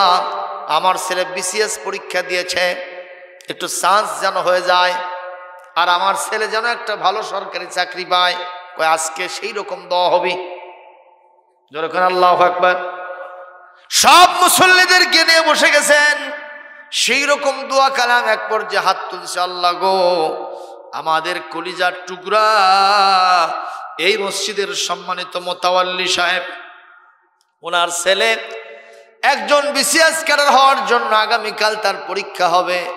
আপনি তাকে বিসিএস ক্যাডারে চাকরি দিয়ে দেবেন, আর তার বেতন যেন মাসে 3000 টাকা হয়। জোরে কোন আল্লাহুম্মা আমিন। যেই কসে 3000 টাকা যেন বেতন হয়, সঙ্গে সঙ্গে ঘুষি তুলছে সভাপতি। তো গুড়িয়ে দেব রে, কোন আক্কেলে তুই 3000 টাকা বেতনের জন্য দোয়া করলি? আমার বেটার 3000 টাকা বেতন দিয়ে হবি? ইমাম সাহেব বলতেছে, তোমার বেটার 3000 টাকা দিয়ে হয় না, আমার হয় কেমনি? কথা কয় না। সম্মানিত ভাইয়ের আমার, ঢাকা বিশ্ববিদ্যালয়ের কেন্দ্রীয় ইমাম সাহেব বলছে যে আমি এখানে জানাজা পড়বো না, তাতে ইমামতি 14 বার গেলে তাও সই। উনি আগেই পালাইছে। পেশ ইমাম সাহেব ওনার সাথে, আপনি আছেন যেখানে, আমি আছি সেখানে। উনিও পালাচ্ছে। কিন্তু খাদেম তো আর যাওয়ার পারে না। খাদেমের কাম হলো মসজিদের দরজা জানলা খুলে দেওয়া, ঝাড়ঝাঁটা দেওয়া, কথা কয় না। যে উনি চিন্তা করলো যে আমি জায়গা মতো থাকবো না, অজাগাত থাকবো। মানে উনি গেছে পায়খানা প্রসাবখানা সাফ করবেন, কন তো উজু করে গেছে, জোরে কন। তো ওরা তো আর বোঝে না যে বড় হুজুর কোনটা আর ছোট হুজুর কোনটা। যার টুপির ঝুল, 4 তলা 5 তলা টুপি, ওরা মনে করে এটাই বড় ক্ষতি, জোরে কন ঠিক না বে ঠিক। তো এখন উনি সাহেব ওখানে অজু খানাতে ওগুলো সাফ করতেছে, উনি আসবেন, ওরা টানা হাসিল করে শেষ পর্যন্ত অবস্থা টেনে নিয়ে এসে সামনে দাঁড়ায় দিয়েছে। জানাজা পড়ে দিয়েছে, ওরা জান্নাত পার হয়ে গেছে। জান্নাত পার হওয়া দরকার না ঢোকা দরকার? কিন্তু পার হয়ে গেছে। পার হওয়া দরকার, ঢোকা দরকার, ঠিক না ঠিক কর। এখন মুয়াজ্জিন সাহেব আসলো, ইমাম সাহেব আসলো, খতিব সাহেব আসলো, এসে অক ধরলো, কে রে তুই মাসের চেয়ে কুঞ্চি মোটা হুজুর, আমরা জানাজা পড়লাম না, তুই কোন আক্কেলে পড়লো? কাজে টেনশন করেন না, যখন ধরে লেদে সামনে দাঁড়া দিয়েছে, আল্লাহর হস্তে কোনো অজু গোসল কিচ্ছু ছিল না। জোরে কোন সুবহানাল্লাহ, নাউযুবিল্লাহ। দেন মুসলমান, যেমন জাতের মুর্দা তেমন জাতের জানাজা, ঠিক কিনা? আর কবি নজরুল বলেছেন, আমাকে মসজিদের পাশেই কবর দিও, আল্লাহ রহমতে তার কবর সেখানে হয়েছে, 5 ওয়াক্ত নামাজে মুয়াজ্জিনের আজান তার কানে যাচ্ছে, জোরে কোন আল্লাহু আকবার। কষ্ট হচ্ছে নাকি আপনাদের? এখন মুসা আলাইহিস সালাম তাওরাত কিতাব পড়তেছেন সুললিত কণ্ঠে। নবীদের কণ্ঠ কি খারাপ নাকি আবার? সুবহানাল্লাহ কম। যদি নবীর যুগে জন্ম নিতাম, নবীজির তেলাওয়াত শুনতে পেতাম। কত সুন্দর কণ্ঠ, সুমধুর ছিল, জোরে কোন আলহামদুলিল্লাহ। এই যে আপনাদের ছোট্ট ছোট্ট সোনামণিরা, আমারও 2টা কলিজার টুকরার সন্তানকে আমি হেফজ মাদ্রাসায় দিয়েছি। এই যে শীতের রাত, যখন রাত্রে মাহফিল থেকে বাসায় ফিরি, এই ঠান্ডা পানি দিয়ে যখন অজু করি, নামাজ পড়ার জন্য দাঁড়ায়, আর মনে হয় কলিজার টুকরার সন্তান সেই 4টার সময় ওস্তাদজিরা ডেকে দেবে, আরামের লাভকে হারাম করে তাকে এসে ঠান্ডা পানি দিয়ে অজু গোসল সেরে নিয়ে আবার তেলাওয়াতে বসতে হবে। কত কষ্ট করছে তারা। এই গ্রামের এই ছোট্ট ছোট্ট সোনামণিরা যখন তোতা পাখির মতো ঝুলে ঝুলে আল্লাহর কোরআনটা হেফজ করে, আল্লাহর রহমত আসমান থেকে অবারিত হস্তে এই গ্রামের উপরে নাজিল হতে থাকে। আল্লাহর ইরশাদ, লাআল্লাকুম তুরহামুন, সুবহানাল্লাহ, জোরে কর। কিন্তু সেই প্রতিষ্ঠানগুলোর দিকে সরকারের কোনো দৃষ্টি যায় না, কথা কয় না। 2-4 জন নেতা আসে মঞ্চে বক্তব্য দেয়, কি দিলাম? 5টা টিয়ার দিলাম। ওর 14 গোষ্ঠী পার হয়ে যায়, ওটা আর তোলা যায় না। কথা কন, এরকম নেতা আছে না নাই? বাইরে আমার সবুজা যখন এই তেলাওয়াত শুনেছে, তারা আয়ুনাহুম তাফিদু মিনাদ দাম'i মিম্মা আরাফু মিনাল হক। যখন এই সত্য কিতাবের বাণী কানের ভিতর দিয়ে ঢুকেছে, তখন সঙ্গে সঙ্গে তার মগজ দোলাই করেছে, কলিজা আকর্ষণ করেছে, চোখ দিয়ে দরদর করে পানি পড়তেছে। 5 লক্ষ টাকা আগিয়ে নিয়েছে, এটা তার কখনো খেয়াল নাই। আর পেছনে বসে আছে কে? শয়তান।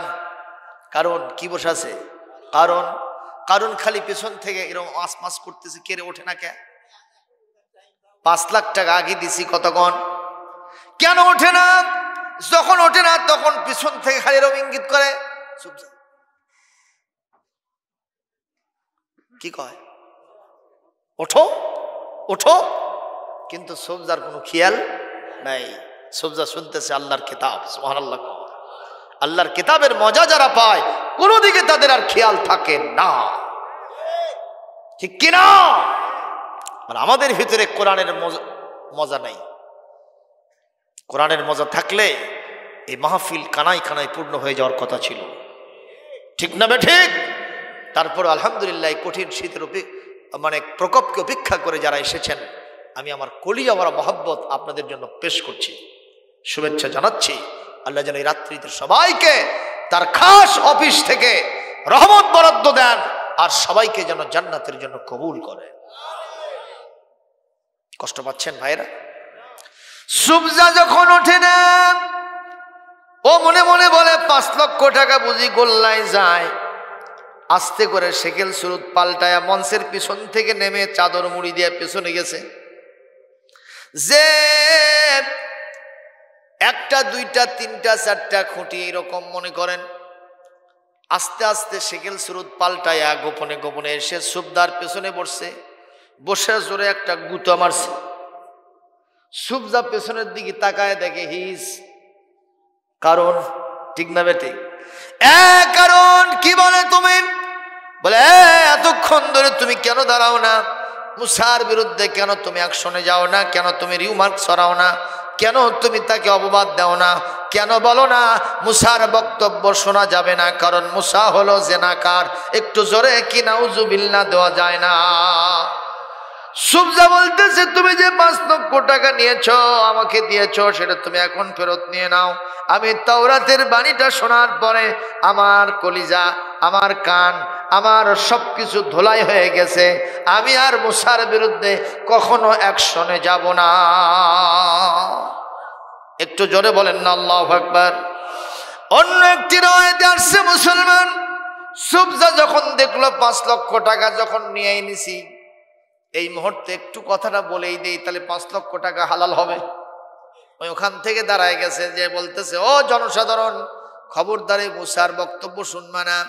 এই মুসা হলো এমন এক জেনাকার, কয়েকদিন আগে সে আমার সাথে জেনা করছে। সেই জেনার ফসল আমার পেটে এখন পর্যন্ত রয়ে গেছে। আল্লাহর নবীকে যদি এত জনকীর্ণ সমাবেশের ভিতরে এইরকম জেনার তহমত দেওয়া হয়, নবীর সম্মান বাড়ে না কমে?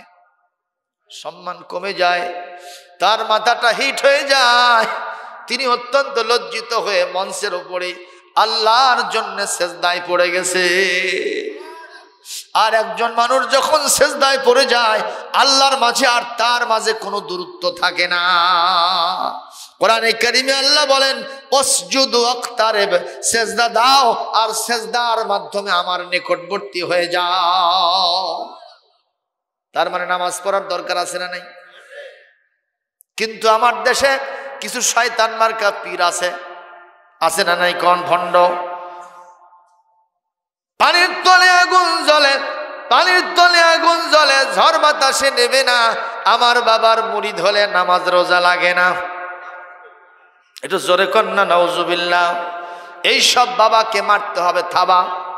কথা কন, এরা হলো ভণ্ড, দিতে হবে দণ্ড, মারতে হবে দান্ডা, করে দিতে হবে ঠান্ডা। এরা হলো পাগলা বাবা, ল্যাংটা বাবা, চট বাবা, জট বাবা, পট বাবা। ঠিক কিনা?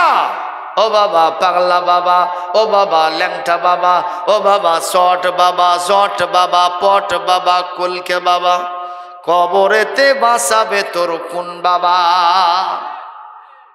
মাথায় আছে চুলের জট, গায়ে আছে সালার চট, আবার গাজার কুলকে হাতে নিয়ে জিকির করে হু খাজা, হু খাজা, হু খাজা। ও বাবা পাগলা বাবা, ও বাবা ল্যাংটা বাবা, ও বাবা চট বাবা, জট বাবা, পট বাবা, কুলকে বাবা, হাসরেতে বাঁচাবে তোর কোন বাবা? ঠিক না? সুতরাং এই সমস্ত বাবাদের সাথে যাওয়া যাবে না, যেতে হবে হক আল্লাহর ওলিউল্লাহদের, যাদের সাথে কোরআন সুন্নাহ আছে। কথা বলে ঠিক তবে ঠিক। কষ্ট পাচ্ছেন? কষ্ট পাচ্ছেন? এই কথা বলা শরাব, উনি সেজদায় পড়ে যাও শরাব। আল্লাহ বলছেন মুসা রে মাজা তুরিদু, হোয়াট ডু ইউ ওয়ান্ট? তুমি আমার কাছে কি চাও? হযরত মুসা বললেন আল্লাহ কিছুই চাই না, জমিনকে আপনি আমার অধীনস্থ করে দেন। কলিজা শেষ হয়ে গেছে, আমার দেয়ালে পিঠ ঠেকে গেছে, আর পিছনে যেতে পারি না। এতদিন অ্যাকশনে যাই নাই, এইবার জমিনকে আপনি আমার অধীনস্থ করে দেন। জমিন যেন আমার কথায় শুনে আর ওঠে আর বসে। আল্লাহ বললেন তোমার দরখাস্ত করতে দেরি হয়, আমার কাছে কবুল করতে দেরি হয় না। এই জমিন জমিন আমার মুসা যেভাবে তোমাকে বলে সেইভাবে তুমি কাজ করো। হযরত মুসা বললেন, হে জমিন, আমার খালাতো ভাই কারণ, কি ভাই? আপন খালাতো ভাই, তাওরাত কিতাবের একেবারে সহিহ হাফেজ। তাওরাত কিতাবের কি হাফেজ? এই যে এনারা যেরকম কোরআনের হাফেজ, ও ছিল তাওরাতের হাফেজ। তাহলে খালি হাফেজ হলেই হবে না, হাফেজদের মধ্যে অনেকে কাফের হয়। কথা কন না কেন? এই যে বাংলাদেশে এক কি হাফেজ নাস্তিক হয়ে গেছে কিছুদিন আগে, জানেন কিনা আপনারা? নাস্তিক হয়ে গিয়ে কোরআনের বিরুদ্ধে, ইসলামের বিরুদ্ধে, আল্লাহ রাসূলের বিরুদ্ধে সে বক্তব্য দিচ্ছে। এখন নাস্তিকরা আবার সেটাকে অস্ত্র হিসেবে ব্যবহার করতেছে। দেখো ইসলামের গুমুর ফাঁস, নাউজুবিল্লাহ বলবেন না? ভাইরা আমার, এক পর্যায়ে হযরত মুসা আলাইহিস সালাম বললেন, ওই কারণ যেখানে বসে আছে ওই জায়গা তাড়াতাড়ি তুমি ওই কারণকে জমিনের মধ্যে ফাঁক হয়ে গিয়ে ওকে ডাবায় দাও। জমিন সঙ্গে সঙ্গে অ্যাকশন শুরু করছে, ফাঁক হয়ে গেছে, কারণকে ভেতরের দিকে শুধু ডাবায় দিচ্ছে। কারণ বলতেছে, আমার সভাসদের লোকেরা, সেলা চামুন্ডা, তোমরা কে কোথায় আছো? আমার হাতটা ধরো। 2-4 জন হাত ধরছে। কি ধরছে? হাত ধরছে। ওনাকে উঠাবে কিন্তু পারতেছে না, নিচে যে ফেরেশতারা ধরছে, কথা কয় না, খালি মারতেছে হেইয়ো হেইয়ো। কয়জন মারতেছে? 10 জন করে ফেরেশতা, 2টা পাও 10 কয়জন ধরছে? 20 জন খালি করছে হেইয়ো হেইয়ো। বলার সাথে সাথে ওই যে আমাদের দেশে সাবমার্সি যারা বসায় ওইভাবে মাটির নিচে গেড়ে যায়। আর কারণ বলে, তোমরা আমার হাত ছাড়ো না, হাত ছাড়ো না, হাত ছাড়ো না। ফাখাসাফনা মা বিহি আবিদারিহিল আরদ। আল্লাহু আকবার বলেন। আমার আল্লাহ পাক বলেন, শুধু ওই না, ওর ধন সম্পদ, ওর চাকর নৌকর, ওর বাহিনীর সদস্য যারা ছিল তাদের সবাইকে নিয়ে কিয়ামত পর্যন্ত প্রতি মুহূর্তে 10 হাত করে মাটির নিচে কারণ ডাবতেই থাকবে। কিয়ামতের আগে পৃথিবীর কোনো মানুষ আর কারণের অস্তিত্ব খুঁজে পাবে না। যে মহান আল্লাহ তারে জমিন থেকে সাইজ করে বিদায় করে দিয়েছেন, আওয়াজ দিয়ে বলেন তার নামটা কি? তার সাথে পাল্লা দেওয়া যাবে না, কারো কাল্লা থাকবে না। একটু জোরে আওয়াজ দেন, আমাদের রবের নাম কি? তার সাথে দিও না পাল্লা, থাকবে না কারো কাল্লা। একটু জোরে কন্যা সুবহানাল্লাহ। আমাদের রবের নাম আল্লাহ, তার সাথে দিও না পাল্লা, থাকবে না কারো কাল্লা। একটু জোরে কন আল্লাহু আকবার, আরো জোরে কন আল্লাহু আকবার। একটু আওয়াজ দেন, আমাদের রবের নাম কি? তার সাথে দিও না, থাকবে না কারো। কারা কারা পাল্লা দেবেন দেখি হাত তোলেন তো। কেউ কেউ ইঙ্কে করে। ওই যে এক চাচা হাত তুলিছে, বাবা উনি বুঝেরই পারেন না যে কি হচ্ছে। আপনার কি মাথা টাথা ঠিক আছে নাকি? এই আপনারা কি পোলার জিকির করতেছেন? একটু জিকির করেন, সুবহানাল্লাহ আলহামদুলিল্লাহ লা ইলাহা, সুবহানাল্লাহ আলহামদুলিল্লাহ লা ইলাহা ইল্লাল্লাহ মুহাম্মাদুর রাসূলুল্লাহ সাল্লাল্লাহু। ভাইরা, খারাপ লাগতেছে আপনাদের? আল্লাহর সাথে পাল্লা দেওয়া যাবে? তাহলে কি থাকবে না? কাল্লা থাকবে না। ফেরাউন পাল্লা দিয়েছিল, নমরুদ পাল্লা দিয়েছিল, কারুন পাল্লা দিয়েছিল, আবু জেহেল পাল্লা দিয়েছিল। কাল্লা আছে না গেছে? এই বর্তমান নব্য আবু জেহেল যারা পৃথিবীতে আছে, ডোনাল্ড ট্রাম্প মুসলমানদের উপরে সেই করছিল জাম, ওই কি আছে না? কাল্লা গেছে। মরেনি ঠিক, কিন্তু যারা সিয়ারে বসে অভ্যাস, সিয়ার যদি না থাকে ওর বাঁচার থেকে না বাঁচাই ভালো। কথা কয় না?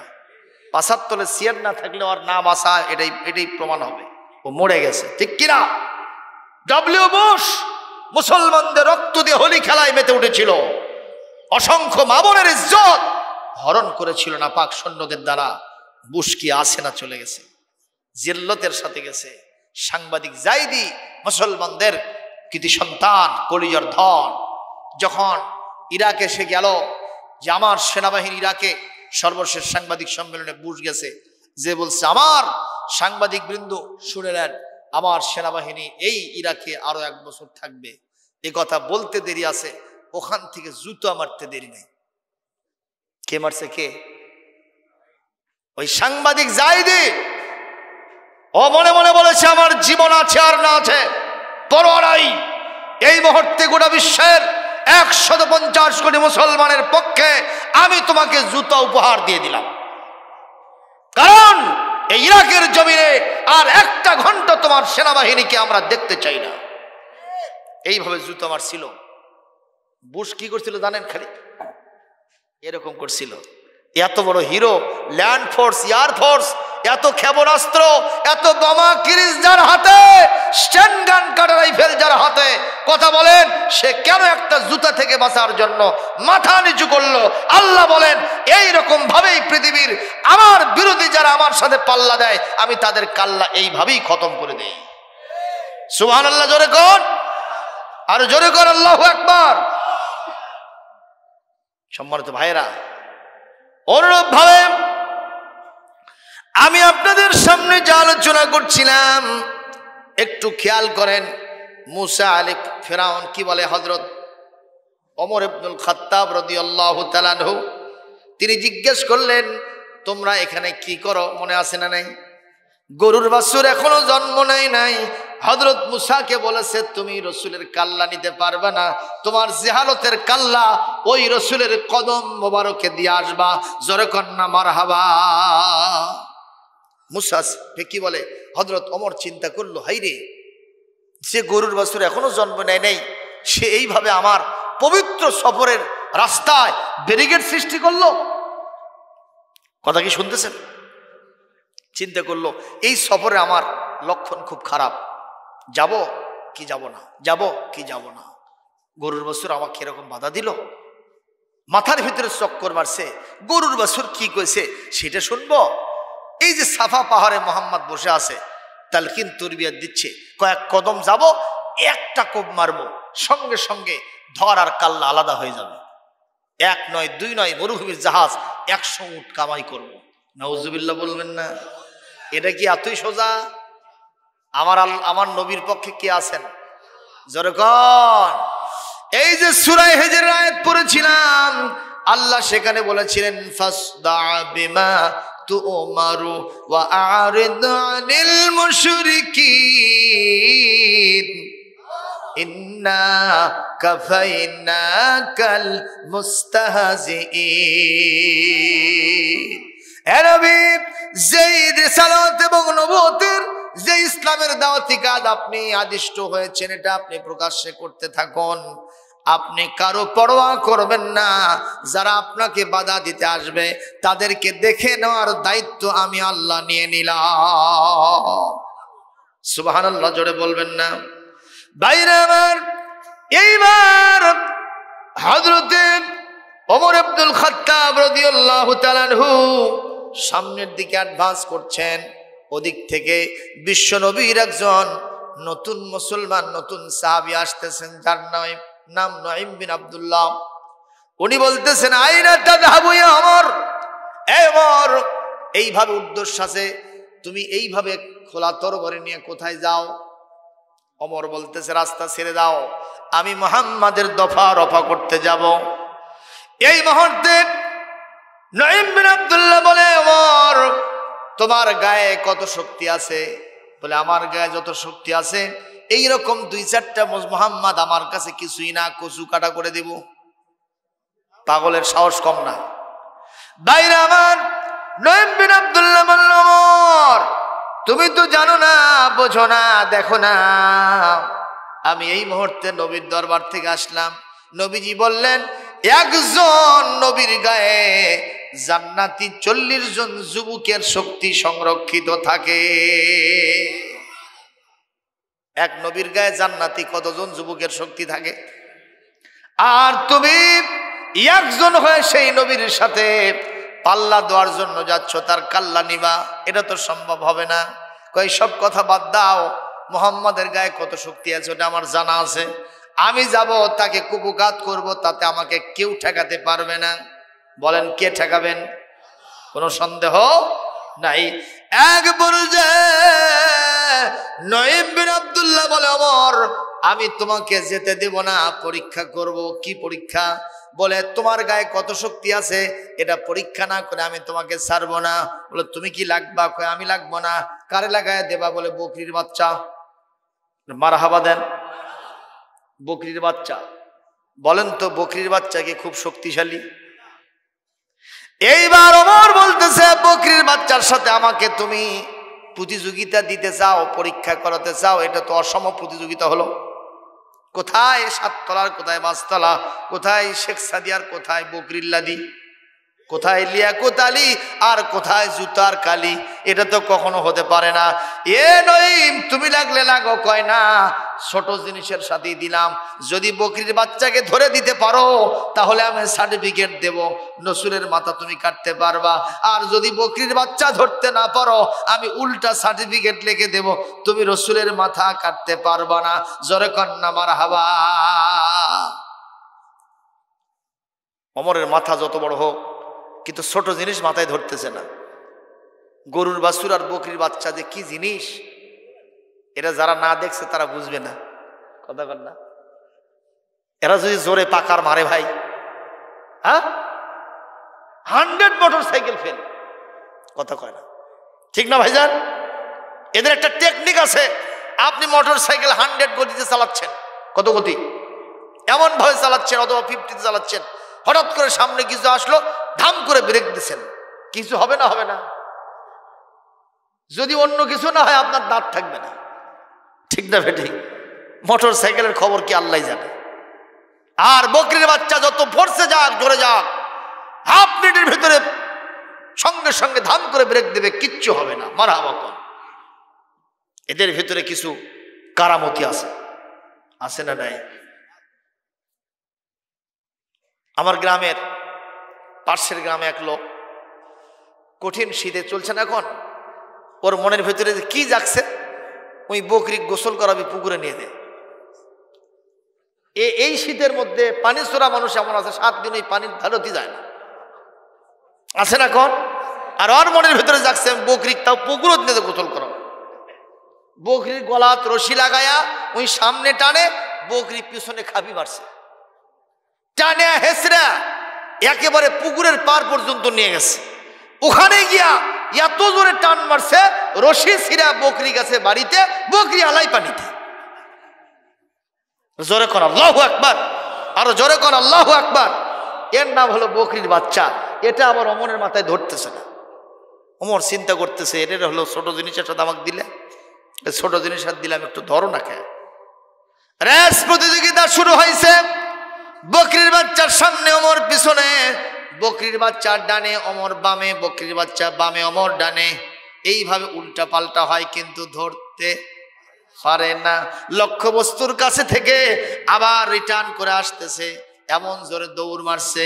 আমার আল্লাহ বলেন, বকরির বাচ্চা আমি জানি তোমার সীমাবদ্ধতা আছে, ছোট্ট প্রাণী, তারপরেও যেহেতু তুমি আমার পক্ষে লড়াই করতেছো, আমার নবীর সম্মানের জন্য তুমি দৌড়াচ্ছ, তোমাকে দৌড়াতেই হইবে। তোমার যত জরবা লাগে, যত শক্তি লাগে, আমি আল্লাহ তোমাকে দিয়ে দেব। ওয়া কানা হাক্কান আলাইনা নাসরুল মুমিনিন। যারা আমার রাস্তায় লড়ে আমি আল্লাহ তাদেরকে মদত করি, সাহায্য করি। জোরে কোন সুবহানাল্লাহ। আল্লাযীনা জাহাদু ফিনা লানাহদিয়ান্নাহুম সুবুলানা। একটু জোরে কর আল্লাহু আকবার। দায়রা আমার একবার যে নঈম বিন আব্দুল্লাহ জাজম্যান হিসেবে কে ফার্স্ট হয় আর কে লাস্ট হয় তাকে ধরার জন্য তিনি দাঁড়িয়ে আছেন। বকরির বাচ্চা 10 হাত থাকতে এত জোরে একটা জাম করছে, ওমরকে 20 হাত দূরে ফেলে রেখে নঈম বিন আব্দুল্লাহর কান্ধের ওপরে গিয়ে বকরির বাচ্চা পড়ে গেছে। একটু জোরে কন্যা আল্লাহু আকবার। বকরির বাচ্চা ফার্স্ট হয়ে গেছে আর ওমর লাস্ট হয়ে গেছে। একটু জোরে কি আল্লাহু আকবার দেওয়া যায় না? মঞ্চ আসে। বাইরে আমার কষ্ট হচ্ছে নাকি? খুব সুন্দর করে কথা শোনেন। এক পর্যায়ে নঈম বিন আব্দুল্লাহ বলতেছে, ওমর রে, আমি লিখে দিলাম রসুলের মাথা কাটতে পারবা না, তোমার মাথায় রসুলের কদম মোবারকে দিয়ে আসবা। এ কথা বলতে দেরি আছে। ওমর বলতেছে, না এগুলো আমি মানি না, আমি যাবই। বলেন তো, জেহালত যার মধ্যে আছে, একটা পর্দা তার চোখের উপরে আছে না নাই? ভালো জিনিস কখনো চোখে দেখতে পারে না। আলেম ওলামা দেখলে ওর চোখ খালি জ্বলতে থাকে। এরকম শয়তান আছে না নাই? কতদিন পর আলেম পালে বেড়াইবারে, কতদিন পর না বাড়ি যাচ্ছে, ওই খালি করছে, ওদের গেল রে, কে গেল বুঝতে পারেননি?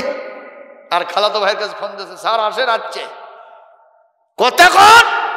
আল্লাহ বলছেন কোরআনের ভিতরে, আইনাল্লাযীনা আজরামু কানু মিনাল্লাযীনা আমানু ইয়াদহাকুন ওয়া ইযা মাররু বিহিম ইয়াতাগামাজুন। এই পৃথিবীতে যারা অপরাধী সম্প্রদায়, এরা চোখ টিমিস মারে, চোখ মিটিমিটি করে, চোখ মারে ইমানদারদের বিরুদ্ধে, আলেম ওলামার বিরুদ্ধে। এরকম শয়তান চোখ মারনেওয়ালা আপনাদের এলাকায় আছে না না? ভাইরা আমার, খুব নজর করে কথা শোনেন। নঈম বিন আব্দুল্লাহ বলতেছেন, এ ওমর, তোমার মাথায় তো কিছুই নাই। বলে, কেন? তুমি তো নিজের বাড়ির খবরই রাখো না। সেটা কি? বলে, তোমার বোন এবং ভগ্নিপতি দুইজনই মুহাম্মাদের শাগিরাত হয়ে গেছে। আমি দেখে আসলাম, শুনে আসলাম, বিশ্ব নবীর নিয়োগ করা একজন মুআল্লিমুল কোরআন, কোরআনের একজন যিনি শিক্ষক, তার কাছে, খাব্বাব বিনুল আরাতের কাছে, তারা দুইজনে মিলে মজা করে কোরআনে কারীম তেলাওয়াত করতেছে। ওমর যেন আকাশ থেকে পড়ে গেল, পায়ের তলা থেকে যেন মাটি খসে যেতেছিল। চিন্তা করলো, তাহলে রাস্তা এটা বাদ দিলাম, এই রাস্তা ধরলাম। দরজা ভাঙ্গে ভেতরে ঢুকছে। তখন তারা ওস্তাদজির কাছে কোরআন তেলাওয়াত শিখতেছিলেন। সুবহানাল্লাহ। যেই জিজ্ঞেস করছে, মন শুনতে পেলাম এই ঘটনা, কতটুকু সত্য? বলে, ভাইজান, যত বড় বীর পুরুষ হও না কেন, সত্য কোনোদিন গোপন থাকে না।